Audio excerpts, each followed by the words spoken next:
안녕하세요. 저는 얼마 전 처가댁을 개똥으로 생각하는 남편과 사돈을 자기 밑으로 생각하는 시댁 사람들을 손절했어요. 솔직하게 말해서 완전히 제 기억에서 삭제하고 싶었지만 그렇게 못한 게 짜증날 정도로 결혼 후의 기억들은 최악이었거든요.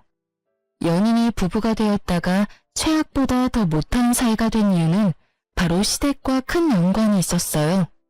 그리고 이 모든 건 상견례를 거치면서 이상해지기 시작했죠. 저와 남편은 지방에 사는 고향 친구였어요. 부모님까지 친하지는 않았던 그냥 얼굴만 알고 지냈던 같은 초등학교 친구였던 우리는 20대 후반의 다른 지역에서 만나 결혼까지 하게 된 경우였어요.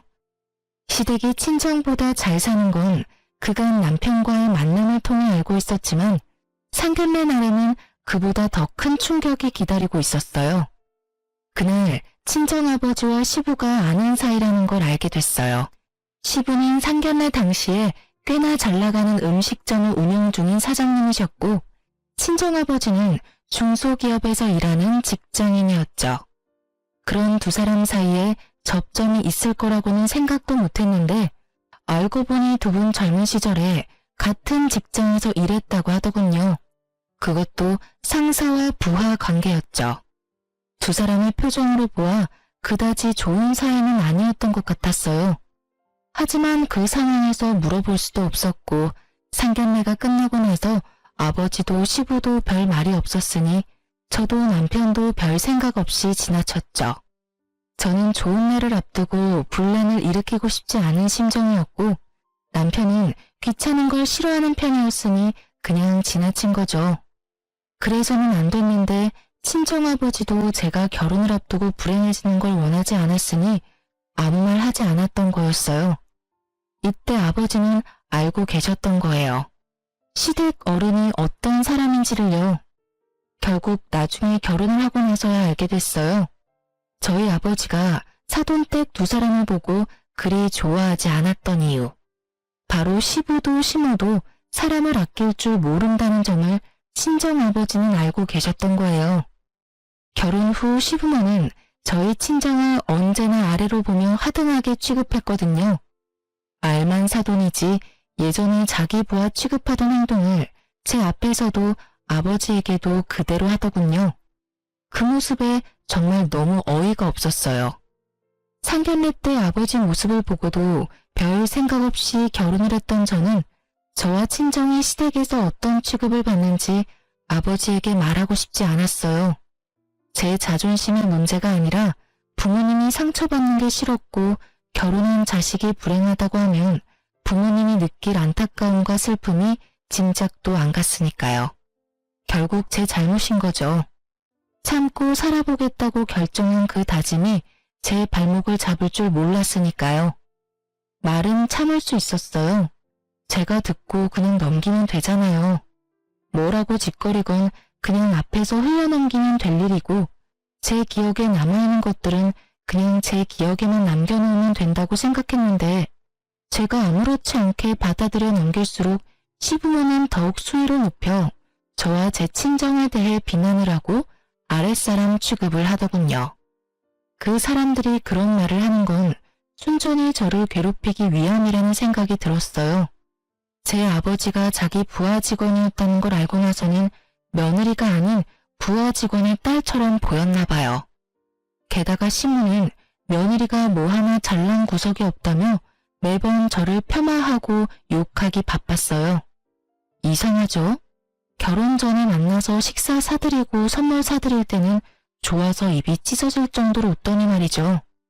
고작 아버지가 시부의 직장 부하였다는 이유만으로 저에 대한 취급이 하루아침에 바뀌어버린 거죠. 그렇게 참고 지내던 제가 폭발한 적이 있었어요. 결혼 직후 처음 맞이한 명절이었죠.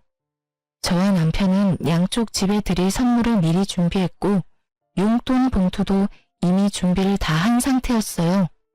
그렇게 시댁에 갔고 평범하게 하루가 잘 지나갔어요.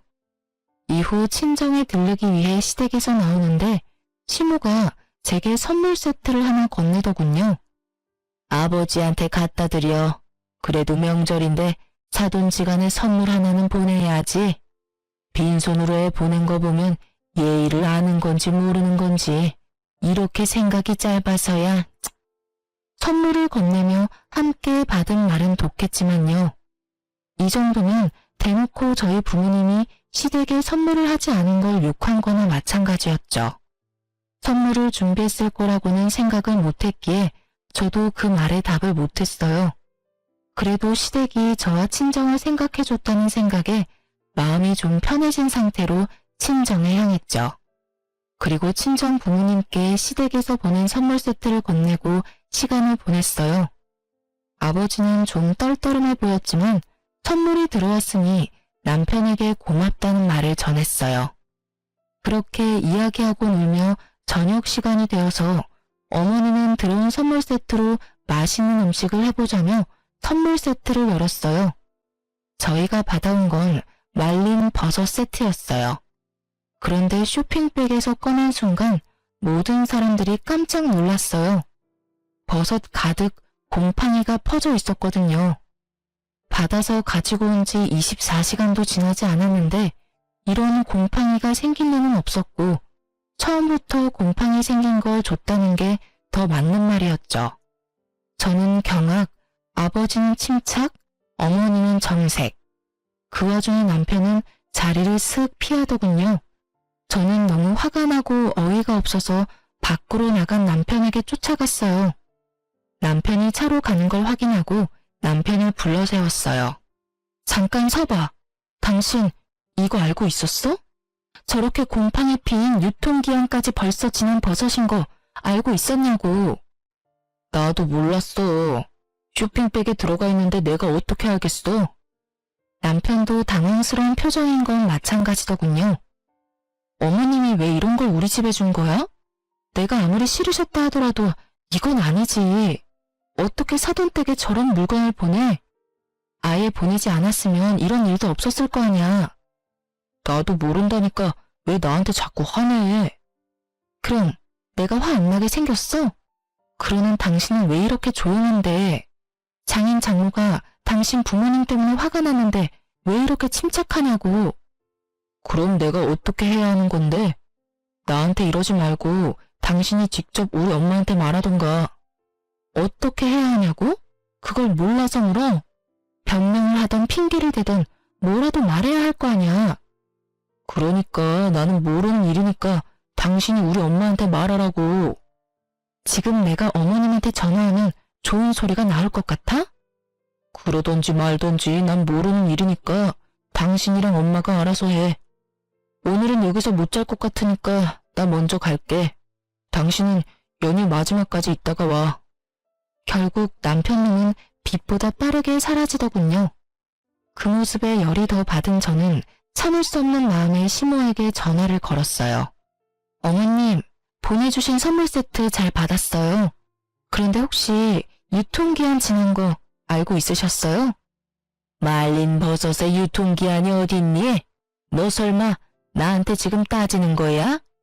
이래서 챙겨주면 안 되는 거야. 세상에 명절 선물 하나 안 보내는 작자들한테 선물 보내줬더니 말이야.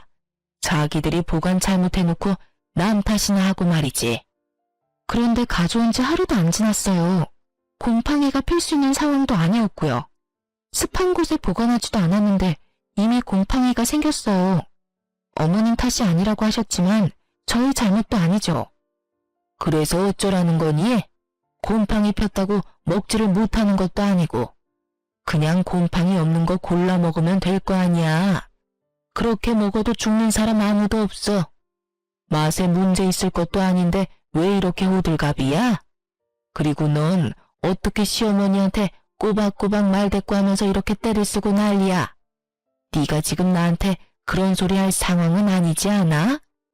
시모의 말을 들으니 정말 답답해서 미칠 것 같았어요. 뭐가 그렇게 당당한지 자기가 뭘 잘못했냐고 하는 게 더 열받았어요.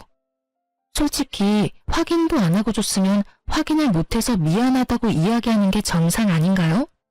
끝까지 저희 탓 못해서 안달난 사람처럼 결국에는 시모에게 대드는 못된 며느리로 만들어버리는 모습에 가만히 있어선 안 되겠더라고요.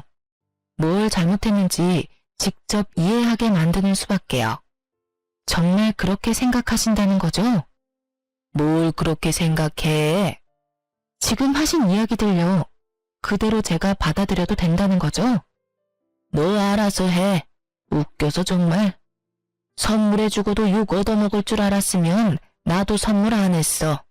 괜히 챙겨줬다가 욕만 얻어먹고 이 나이에 며느리한테 이런 소리까지 들어야 되고.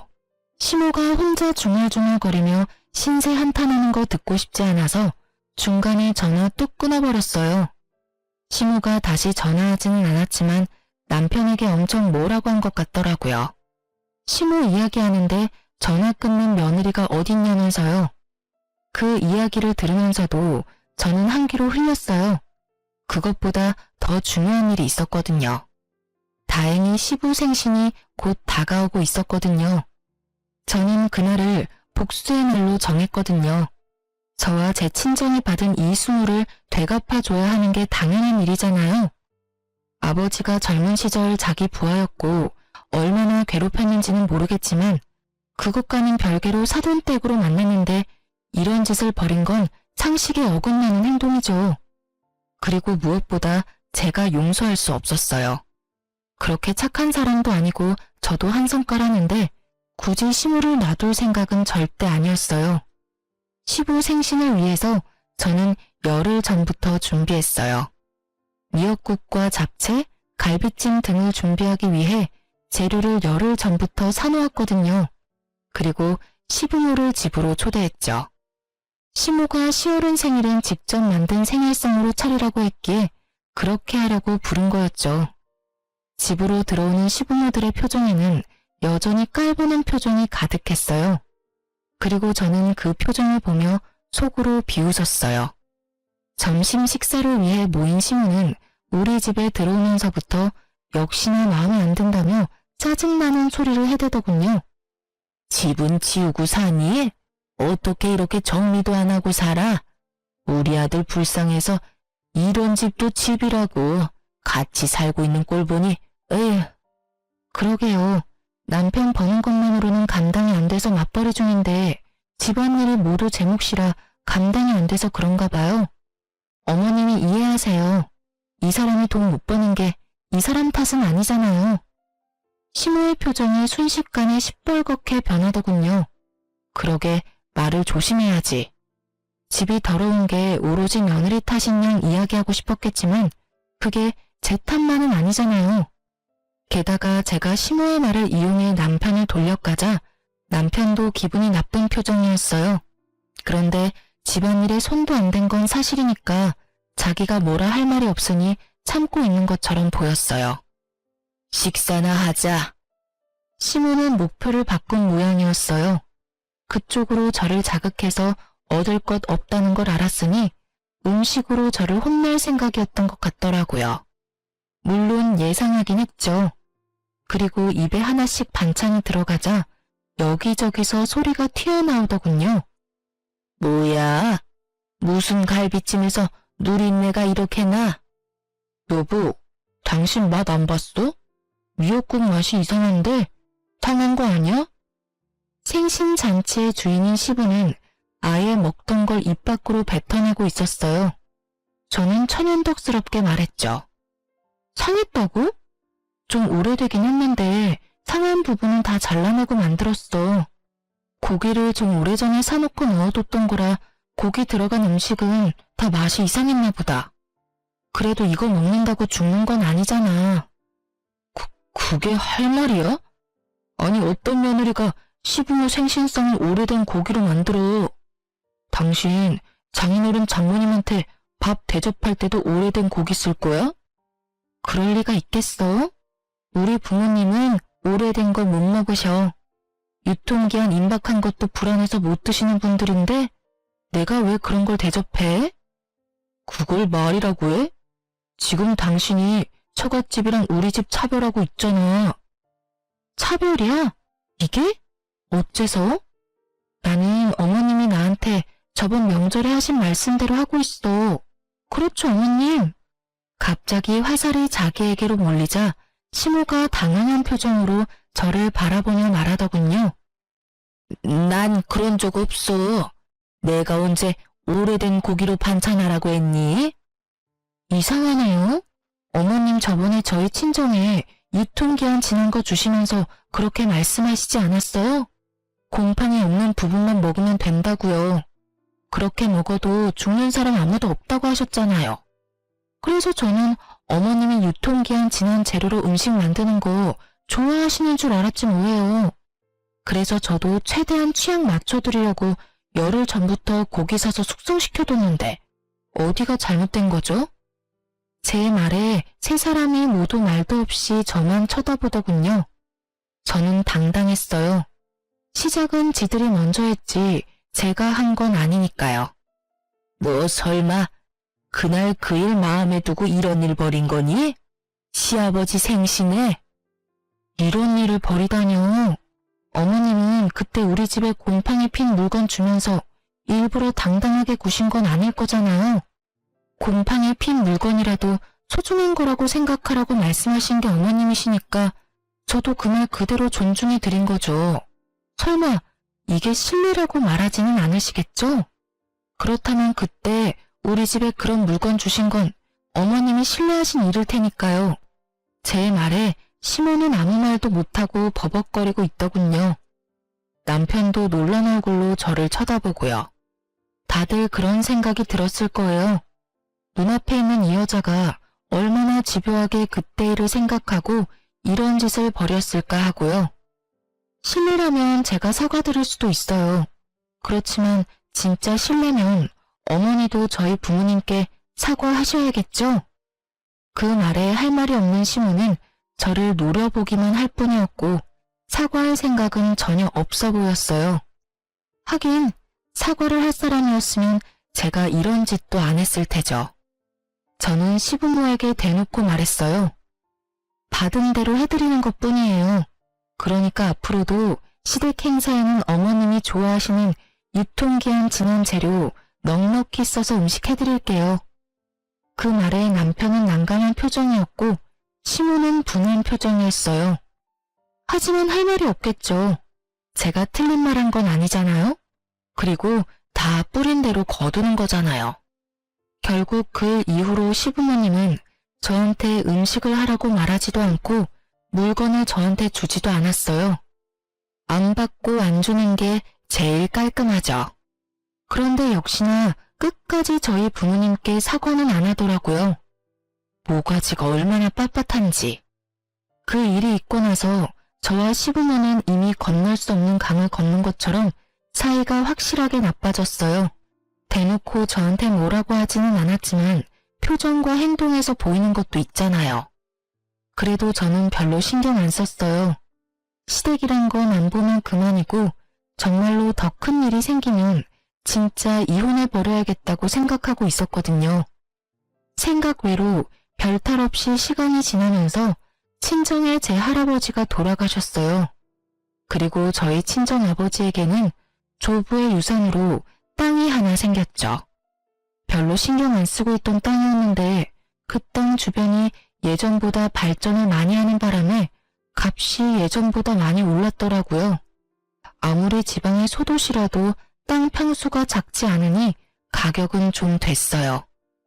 친정아버지는 그 땅을 팔아 건물을 하나 사고 싶다고 했어요. 그곳보다 좀 더 번화한 곳에 있는 4층짜리 건물이요. 일단은 땅을 팔아야 했는데 땅을 팔자마자 시부에게서 아버지에게 연락이 왔어요. 잠깐 보자는 말이었죠. 저는 아버지와 함께 시부를 만나러 갔어요. 시부는 시모와 함께 나와 있었는데 대뜸 하는 말이 웃겼죠. 그래, 사돈. 내가 들어보니 얼마 전에 돈이 좀 생겼다던데 그거 투자할 생각 없나? 우리도 가게를 좀 더 번화한 곳으로 이전하고 싶은데 돈이 좀 모자랐거든. 우리들 사이이기도 하고 돈 좀 빌려주면 내가 나중에 더 크게 갚아줄 수 있는데 어때? 저는 시부의 그 말에 남편을 째려봤어요. 아버지가 땅을 팔아서 돈이 생겼다는 말을 남편에게만 했었는데 그걸 그대로 시부에게 가서 일러 바칠 줄은 몰랐거든요. 선배, 그건 못 들어드릴 것 같습니다. 저희는 그 돈으로 다른 걸 하려고 생각 중이라서요. 사실은 이 사람이 아니 내가 돈을 달라고 한 것도 아니고 빌려달라고 했다는 것뿐인데 그걸 이렇게 매몰차게 거절을 해? 돈 생기더니 사람이 변하네. 이래서 졸부는 안 되는 거야. 돈 생기니까 봐라. 이제는 선배 취급도 안 해주잖아. 정말 너무하네요.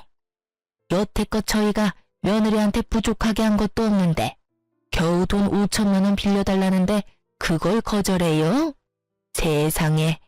이래서 사람 속 모른다고 염치가 없어도 유분수지. 별 볼 일 없는 며느리 들여서 고생하는 우리는 생각도 안 하고 자기들끼리 잘 살자고. 저와 친정까지 싸잡아 비난하는 시부모를 보는 저와 아버지는 정말로 당황했어요. 저희가 그 뒤에 꺼낼 이야기가 시부모에게 그리 나쁜 이야기는 아니었거든요. 그런데 그것도 모르고 거절의 말을 꺼내자마자 사람을 완전히 매도하는데 정말 답이 없다는 게 무슨 말인지 알겠더라고요.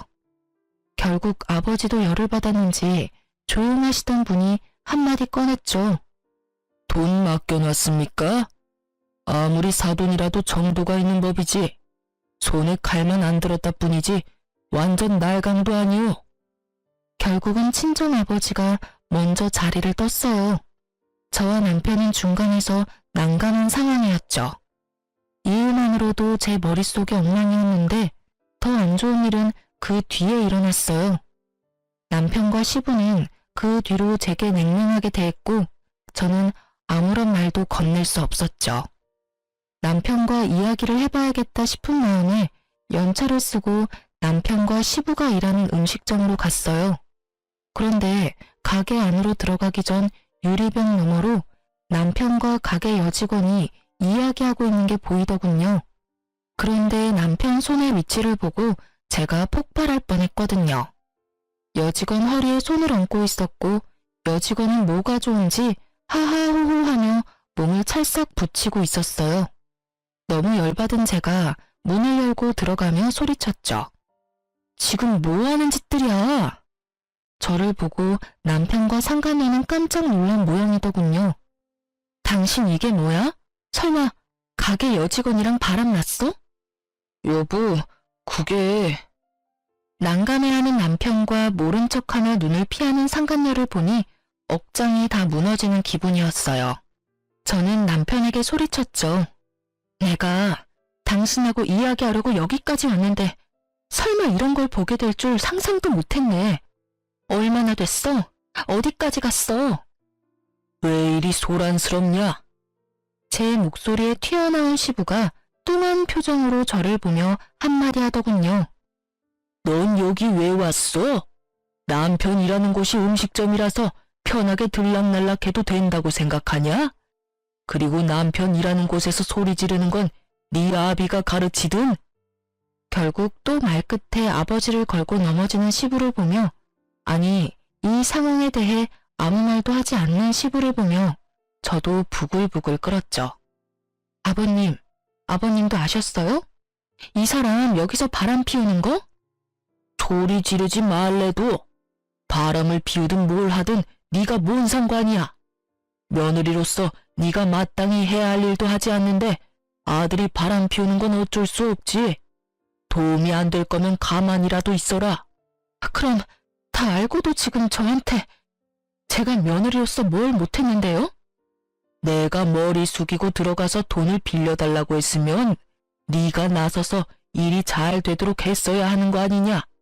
그런데 가만히 앉아서 지켜만 보고 있는 꼴이라니. 도움도 안 되는 며느리보다야 보는 맛이라도 있는 여자가 더 낫겠지. 이게 지금 저희 아버지가 돈을 안 빌려줘서 제가 이런 취급을 당하는 거예요? 아니, 저희 아버지한테 돈 맡겨놓으셨어요. 돈을 주든 말든 그건 아버지 돈이죠. 세상 어떤 시아버지가 며느리한테 친정집 돈을 내놓으라고 시킬 수가 있어요? 못할 일도 아니지. 별 볼 일 없는 너 며느리로 받아들였으면 은혜 갚을 생각은 하지도 않고 네가 어디 가서 우리 아들처럼 괜찮은 남자 만날 수 있을 것 같냐? 네가 도움이 안 되면 우리가 너 쳐내면 그만이야. 쳐낸다고요? 이혼이라도 하라는 말이에요? 말해봐. 당신도 나랑 이혼하고 싶어? 이보세요, 아주머니. 그걸 물어봐야 알아요? 아버님도 당신 남편도 제가 좋다는데 뭘 그렇게 애절하게 매달리고 난리야. 나 같으면 자존심이 상해서라도 이혼해 주겠네. 눈치가 없는 건지 자존심이 없는 건지. 상간녀의 말에 저도 눈앞에 보이는 게 없이 빡 돌아버렸죠. 넌 뭘 잘했다고 입을 놀려, 상간녀 주제에. 내가 이혼하면 너도 네 옆에 그 인간 쓰레기 같은 놈도 나한테 위자료 줘야 하는 건 알고는 있니? 내가 왜 위자료를 내? 우리 집 무시하고 돈 하나 안 준 건 당신이잖아. 돈 좀 생겼다고 시댁 무시하는 거 그거야말로 당신 잘못 아니냐고. 위자료를 내더라도 당신이 내야지. 친정에서 시댁에 돈 안 빌려줬다고 위자료를 내? 가짜는 소리하고 지랄하네. 바람도 쓰레기 같은 네 놈이 피고 친정 욕도 내가 들었는데 왜 내가 위자료를 내? 그럼 이혼해. 나는 아쉬운 거 없어. 여기서 누가 잘못인지 법원에서 잘 가려서 알려주겠지. 얘가 못하는 말이 없어. 누가 너희 집을 욕해? 그리고 바람을 피우다니. 그냥 직원이랑 친하게 지낸 것뿐인데. 이제야 없었던 일로 치려는 시부를 보며 제가 코웃음을 쳤어요. 손바닥으로 하늘이 가려져요? 그 나물에 그 밥이라더니. 내가 이런 사람들하고 같은 취급 당하느니 차라리 이혼하고 말지. 한마디 던지고 저는 그 집을 나와버렸어요. 정말로 다 필요 없었거든요. 여직원이랑 바람나서 마누라 등한시한 인간 말종 같은 남편 새끼도, 그걸 보고 있으면서도 아무 말도 없었던 정신 나간 시부도, 정말로 그냥 싹 다 제 눈앞에서 없애버리고 싶은 기분이었어요. 하나라도 좋은 일이 없었다면 정말로 우울증이나 화병에 시달렸을지도 모르지만, 나쁜 일 겪으면 좋은 일도 온다고 아버지가 이혼 기간 중 조부의 땅을 팔아서 건물을 매입하게 됐어요. 그리고 저는 아버지를 대신해서 관리인으로 일하기로 했고요. 바쁜 아버지 대신 여러 가지 일도 처리했죠. 그러다 1층에 빈 상가에 계약할 사람과 만나기로 해서 그 빈 상가 옆에 있는 카페에서 기다리고 있었어요. 그 카페 사장님하고 나이 차이도 별로 안 나는 데다가 성격이 잘 맞아서 그곳에 앉아있는 일이 많았거든요. 카페 사장님이 화장실에 간 사이에 직원처럼 손님을 받아준 적도 많았고요. 그렇게 앞치마 메고 알바생처럼 하고 서 있는데 카페에 누가 들어오더군요. 저는 제가 기다리던 사람인가 싶어 쳐다봤는데 깜짝 놀랐어요. 전 남편과 시부였거든요. 이혼 서류에 아직 잉크도 마르기 전인데 이렇게 다시 만나니 새삼 분노가 다시 치밀어 올랐죠. 아이고, 그렇게 당당하게 이혼하고 나가더니 결국은 이런 데서 아르바이트나 하고 있는 거야? 이딴 카페 직원이나 하려고 이혼했냐? 그러게 내가 뭘 했냐? 우리 아들만큼 괜찮은 남자 없다고 했는데 우리 아들은 내 뒤를 이어서 이제 우리 가게 사장님이야. 옆에 있는 점포에 들어오게 됐는데 배가 아파서 어째? 아주 당당하게 비웃으며 저를 돌려가더군요. 그리고 그제야 알게 됐죠. 이 망할 인간들이 우리 건물 1층에 들어오고 싶어서 연락한 사람들이라는 걸요. 아는 지인을 통해서 자리를 보고 싶다고 했고 계약을 하고 싶다는 뜻을 비췄다고 해서 한 달이 건너서 약속을 잡은 거였는데 이 인간들인 걸 알았다면 거절했을 거예요. 그렇지만 이미 이 사람들은 여기에 들어온 상황이죠. 어이가 없어서 안 입고 온 표정 짓고 있으니 시부가 자기 상황도 모르면서 저한테 또 한마디 던지더군요. 옆에서 일한다고 우리 아들한테 꼬리치지 마. 응? 이미 이혼하고 남인데 콩고물 떨어지는 거 받아먹으려고 근처에서 알짱거리지 말라 이 말이야. 그러게 처음부터 네 아빠한테 말해서 돈 빌려주라고 했으면 이런 일 없었을 거 아니냐. 꼭 갑자기 돈 생긴 것들이 의리를 몰라요, 의리를. 내가 일할 때 챙겨준 게 얼만데 이딴 식으로 사람 뒤통수를 치고 말이지. 갑자기 돈 생겼는데 돈 빌려달라고 대뜸 달려들어서 물어뜯으려는 피라냐 같은 인간들은 어떻고요. 일할 때 얼마나 저희 아버지를 얼마나 잘 챙겨줬으면 얼굴도 보고 싶지 않았다고 학을 떼요? 그리고 지금 이 상황을 제대로 모르시는 것 같은데 제가 이야기하려는데 카페 사장님이 돌아왔어요. 그러고는 시부와 전남편을 보더니 저한테 말하더군요. 혹시 오늘 여기서 보기로 한 사람들이에요? 저 옆에 들어올지도 모른다는? 보기로 한 사람은 맞는데 저 옆에는 안 들어올 거예요. 아버지가 절대로 허락 안 할 거거든요. 저와 카페 사장님의 이야기를 듣던 시부와 전남편 표정이 당황스러움으로 변하더군요. 그럴만도 하죠. 제가 앞치마 벗어서 사장님한테 건네줬으니까요. 고마워요. 내가 우리 건물주님 따님한테 매번 이렇게 신세를 지내요. 그제야 상황이 어떻게 돌아가는지 알게 된 전남편과 시부의 얼굴을 보니 웃겼어요. 그래서 친히 말해줬죠. 여기서 만나기로 한 관리인이 저고요. 이 건물은 저희 아버지 거예요. 지인이 꼭 만나보래서 나왔는데 이런 꽝을 뽑을 줄은 몰랐네요.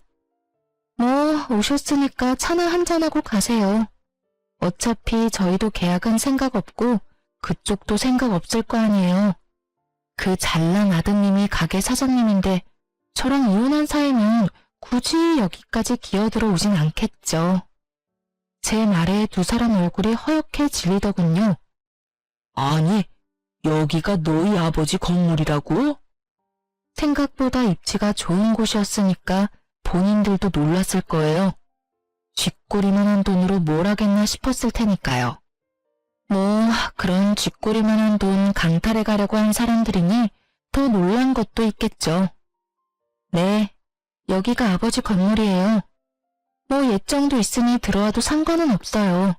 아버지한테 물어봐 줄 수 있고 긍정적으로 검토해 볼 수는 있죠. 근데 당연히 조건은 붙여야죠. 아까 뭐라고 하셨죠? 꼬리치지 말라고 하셨나? 콩콩을 얻어먹으려고 알짱대지 말라고 하셨나? 뭐 언감생심, 눈에 보이면 없던 마음도 생긴다고. 제가 건물주 딸이고 여기 관리인이라고 예정 운운하면서 들러붙지만 마세요. 솔직히 지금 상황에 누가 누구에게 꼬리를 쳐요? 이미 감정도 없고 볼 것도 없는 인간 쓰레기. 다른 여자가 주워서 쓰는 거 굳이 내 알 바 아니고요. 뭐 계약하고 싶으면 이런 것만 조심해 주시면 되거든요. 물론 이것도 아버지가 허락해야 하는 거지만 어떻게 하실래요? 제가 시부가 한 말을 그대로 되돌려주자 시부와 전남편 얼굴이 벌겋게 달아오르더군요. 하긴 놓친 물고기가 얼마나 아깝겠어요? 저는 아버지의 하나뿐인 외동딸이고 아버지 돌아가시면 이 건물도 제 것인데 욕심에 눈먼 사람들이 얼마나 안타깝게 생각하겠어요. 아가, 사돈 한 번만 만나면 안 될까? 직접 만나서 이야기를 좀 하고 싶어서 그러는데. 누가 아가예요? 이혼한 지가 언젠데. 그리고 저희 아버지는 어르신 사돈도 아니고요. 정말 어이없어서 웃음밖에 안 나는데 저희 아버지 욕하면서 함부로 대할 때는 언제고 이제 와서 매달리려고 하세요? 염치라는 게 있기는 해요? 양심이라는 게 있으면 이런 식으로는 못하죠. 돈 안 빌려준다고 그 난리를 치면서 욕을 하던 사람들이 이제 와서 아버지 만나게 해달라? 그때는 우리가 잘못한 것 같아. 다짜고짜 그런 이야기하면 그래, 기분 나쁠 수 있지. 우리도 급해서 그런 거였으니까 다시 한번 만나서 차근하게 이야기하고. 죄송한데 아버지가 바쁘셔서요. 저도 바쁘고요. 계약 안 될 것 같은데 굳이 여기서 열내지 마시고 그냥 돌아가시는 게 어떨까요? 솔직하게 말해서 가게 들어오는 사람들 거르는 것도 일이거든요. 그런 면에서 이번에는 쉽게 걸렀으니 다행이라고 생각해요. 그럼 저는 바빠서 이만 가볼게요. 안녕히들 가세요. 저는 두 사람을 놔두고 카페 밖으로 나가버렸어요. 그리고 그날 저녁에 전 남편에게 전화가 왔어요. 사실 이혼 후에 연락처 삭제시켜놨는데 남편 놈도 연락처를 바꿨는지 결국 전화를 받게 됐어요. 나야, 당신이 오해할까봐 말하는데 나는 그 여자랑 결혼한 거 아니야. 솔직히 그때도 별 사이 아니었는데 당신이랑 아버지가 너무 크게 싸워서 이런 이야기도 못하고 헤어졌잖아. 오해? 그게 오해라고? 당신 그때 변명에 말 한마디도 안 하고 다 아버님한테 맡겼었지? 별 사이가 아니라는 것 치고는 그 여직원 행동도 너무 당당했는데 아니라고? 그래, 그런 걸로 알게. 아무 사이도 아니라고. 그런데 그 이야기를 왜 나한테 해? 어? 그야 당신이 오해하고 있을까봐. 나는 아직 당신한테 마음이 있어. 우리가 이혼한 게 당신과 나 사이에 문제가 있어서가 아니라 부모님과 당신 사이에 문제가 있어서 헤어진 거잖아. 나는 여전히 당신 생각에 매일 힘들고 그래. 그래? 그런 거 치고는 연락이 참 이상한 때에 왔네? 그전까지 시간이 그렇게 많고 많았는데 왜 굳이 오늘 전화를 한 거야? 그래, 당신도 욕심이 나긴 했겠지. 건물주 외동딸이면 욕심 안 날 수가 없지. 그러니까 이거잖아. 내가 아무것도 아닌 년이었을 때는 상간녀가 더 좋았고 내가 가진 게 좀 있어 보이니까 이번에는 내가 좋고. 한마디로 그거잖아.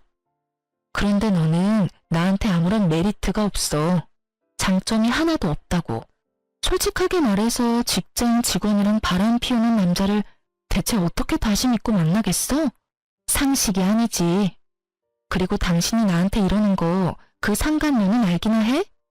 당신이 그렇게 나에 대한 마음이 굳건하면 내가 상간녀한테 알려줄까? 정말로 그런 거 아니야. 나는 당신하고 이렇게 어이없이 헤어지고 정말 힘들었다고. 어떻게 해야 내 진심을 알아줄 거야?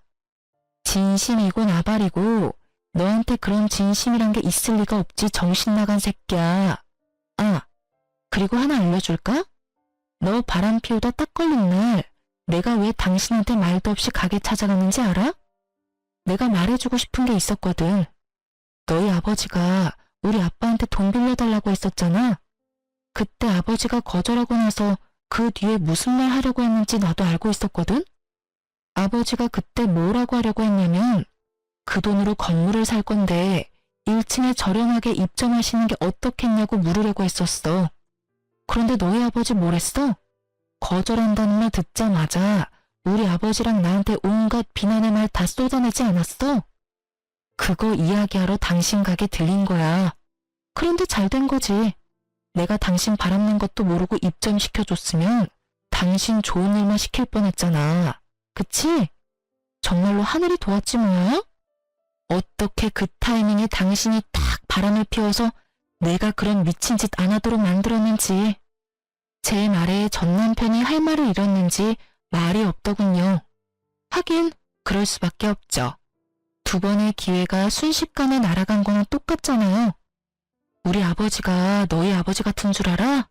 하나뿐인 딸 시댁에서 천대받으면서 사는 거 보기 싫어서 건물에 입점시켜주겠다고 마음까지 먹고 돈 빌려주는 거 거절했는데 말이야. 뒷말도 안 듣고 욕이나 처하고 난리친 니네 부모가 잘못이지. 거기다 완벽한 타이밍에 불륜이나 들킨 것도 말이야. 장인어른이 그렇게 생각하시는지 몰랐네. 당신이 안 믿을 수도 있겠지만 나 그 여자랑 진짜 아무 사이도 아니야.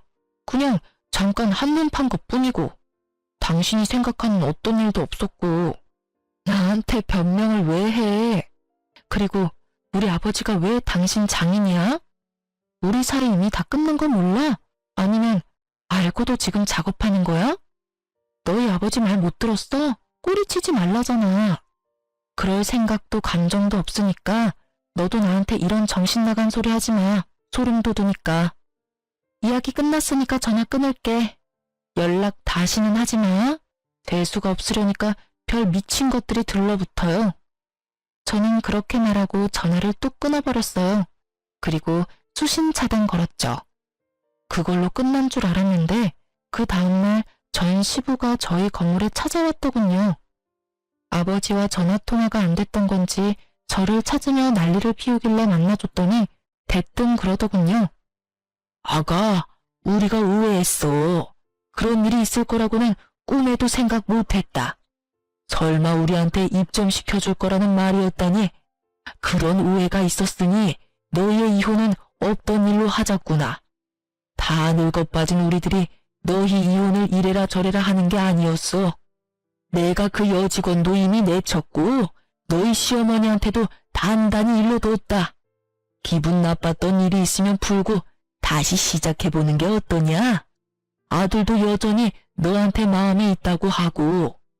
저는 그 말을 들으면서 진짜 이 사람들이 욕망에 충실하다는 걸 깨달았어요. 상간녀와 아들놈이 바람 피울 때는 그 관계를 혼내기는커녕 두둔했던 시부가 상간녀를 내쳤다는 것을 들으니 정말 구역질이 날 만큼 기분이 역같았어요. 입에 침이나 바르고 거짓말을 하세요. 오해가 아니라 무시겠죠. 저희를 오해한 게 아니라 무시한 거잖아요. 그리고 다시 시작하라고요? 저는 그런 짓 못해요. 제가 어떤 취급 당했는지 잘 알면서 어떻게 그런 요구를 할 수 있죠? 저를 못마땅하게 취급한 건 그렇다 쳐도 제 부모님마저 싸잡아 비난하셨잖아요. 다른 건 다 참아도 부모 욕은 못 참아요. 자기들이 무슨 짓을 한 건지 알면서도 뻔뻔한 것도 모르고 다시 연락해요? 우리가 받아줄 리 없잖아요. 아버지도 저도 당할 만큼 당했고 기분 나쁠 만큼 나빴어요. 이렇게 나중에 와서 아쉬운 소리 하면서 매달릴 거였다면 처음부터 처가를 존중하고 아껴줬어야죠. 아주 잡아먹을 것처럼 난리치던 날이 생각이 안 나는가 본데 당한 사람은 기억에 또렷하게 남아있는 법이거든요. 2번 다시 연락하지 마세요. 그 점포는 다른 사람에게 맡길 거니까요. 저는 다급하게 저를 부르는 시부의 목소리에도 시부를 내쫓았어요.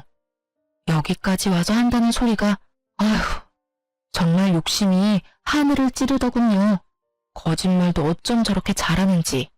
카페에서 이미 저한테 빈정거리면서 저를 비꼬면서 비웃었던 주제에 하루 만에 태세 전환해서 연락 와서는 뭐요? 오해? 어처구니가 없어서.